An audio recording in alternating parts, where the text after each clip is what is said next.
We need to rebuild the nation's roads and highways and bridges and ports and airports. We've got water systems all over the country that need repair.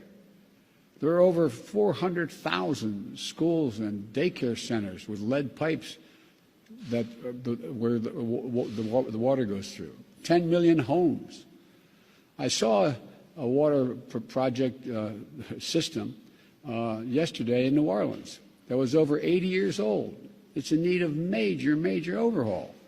And by the way, if they don't get it fixed, New Orleans itself is in real trouble.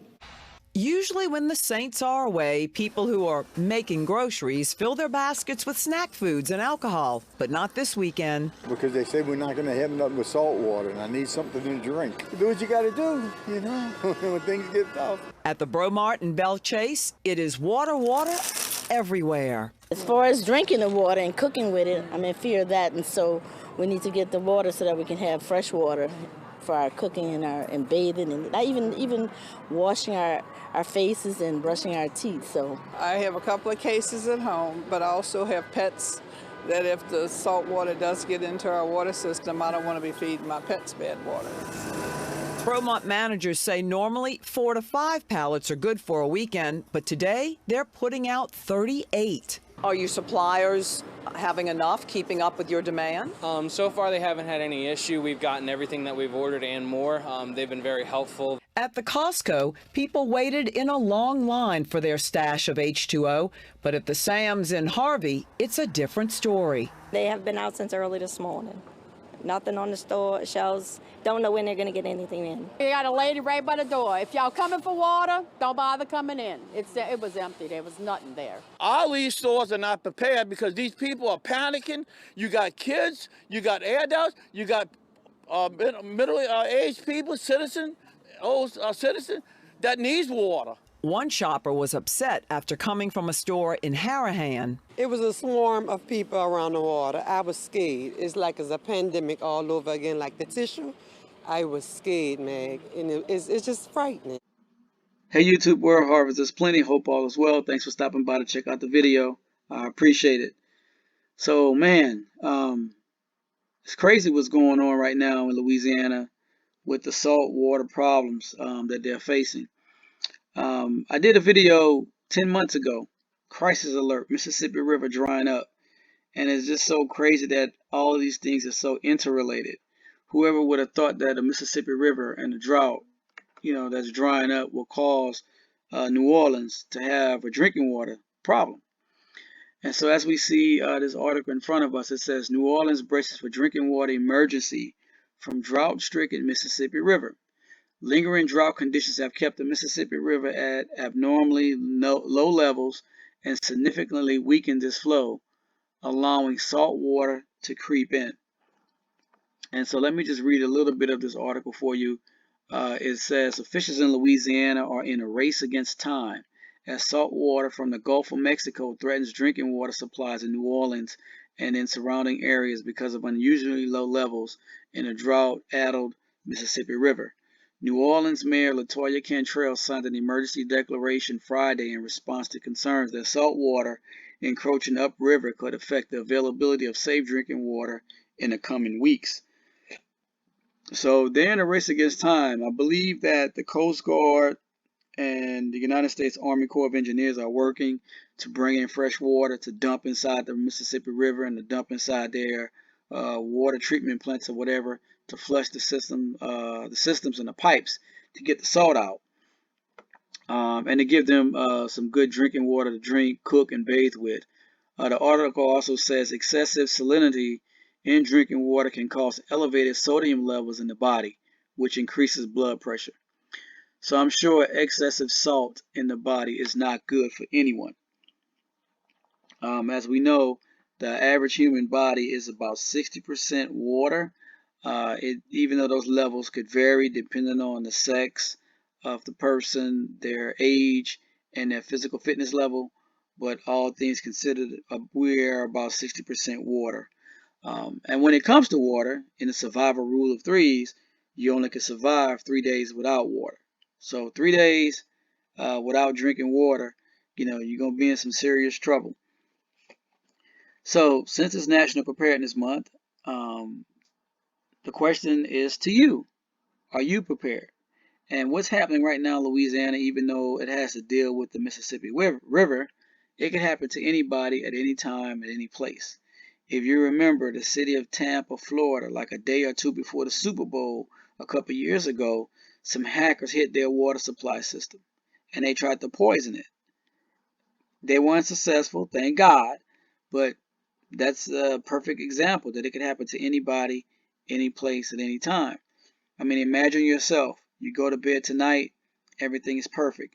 You wake up tomorrow to an alert saying that the water supply has been poisoned, and so in order to keep residents safe, they have to cut the water off, and no more water will be flowing from the tap for the next 3 days. Well, what will you do? Do you have enough water stored right now at your house, right now? Or do you have to run out to the grocery store, to Sam's, to BJ's, to Costco, and get some extra water? So think about those things as you walk around your house and assess your preparedness level. Do you have enough water prepared? And so I just want to talk about maybe 3-4 quick things and then, get out your hair. First thing, keep enough water on hand, guys. I mean, there's a lot of things going on. There's a lot of things coming down the road. And you don't want to be in the grocery store fighting for the last bottle of water with crazy people. 2, make sure you locate a water source near your area, because if you ever run out of water, you will need to go out to get some. Do you know where to find it at? And I'm talking about lakes, rivers, streams, ponds, whatever. That's a water source. If you can find a clean water source that doesn't have to be filtered, all the best. Thank you, God. But if you can't locate clean water sources, you may have to go to other water sources that need to be filtered. 3, can you get to it and then get back home safely? In a situation like New Orleans right now, perfectly fine. In a grid down situation, having to leave your home or your base to go out to get drinking water and carry it back, you could possibly run into some danger on the road. So can you get to it and get back safely? 4, now that you've gotten back safely, are you able to purify it? Most people don't know how to purify water. So I'm going to leave a link in the comment section that you can click on from the CDC that's going to show you guys how to purify water. Also, if you don't have the ability to boil the water, you can use bleach. But when it comes to bleach, you must use the regular bleach, not the scented bleach like lavender scented bleach or lemon scented bleach. Why? Because the stuff or the chemicals that's in the bleach that cause it to be scented to smell good, and the dyes that's inside of it, once you ingest it inside the body, it can cause some serious infections or other medical problems, especially after prolonged use. So please just only use regular scented bleach instead of the lavender or the lemon or whatever case may be. So that's pretty much all I have for you guys for today. I will come back with some more videos. Just remember to stay prepared, stay alert, pray without ceasing. I love you guys. So till next time, God bless. Glad you're streaming with us. Well, we're learning a lot about the environmental crisis that's threatening vital drinking water for thousands of people. Salt water is seeping into the Mississippi River, making its way upstream from the Gulf of Mexico, and it could impact people in parishes throughout Louisiana.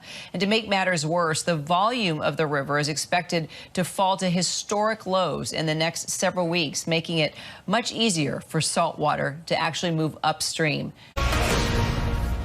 This is a serious situation. Recently, there was a forecast in 1988. This event will be more severe and of longer duration. Those were the words of Louisiana Governor John Bel Edwards on the serious nature of a growing problem in Louisiana. Saltwater is creeping up the Mississippi River from the Gulf, and that can have a huge impact on the drinking water supply.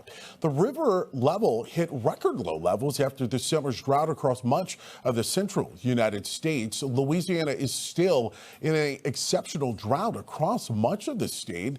The river's flow usually keeps saltwater from creeping up the Gulf of of Mexico. But now the drying river is losing the battle against the more dense salt water, and it's forecast to reach the New Orleans area by the end of the month.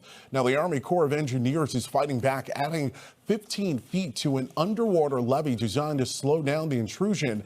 They will also send millions of gallons of fresh water into the treatment facility from further upstream. Governor Edwards made it a point to say now is not the time to panic. The state and the city of New Orleans have already declared an emergency to allow them to bring in additional bottled water in bulk. A developing situation that we are definitely going to be tracking closely here, but it really just shows you not only the power of Mother Nature, but how everything is interconnected here. So, we do talk on this program a lot about the drought, and I know, for some people it's a bit of a snoozer here, but these are the real world impacts of what happens when we don't get the rain that we need.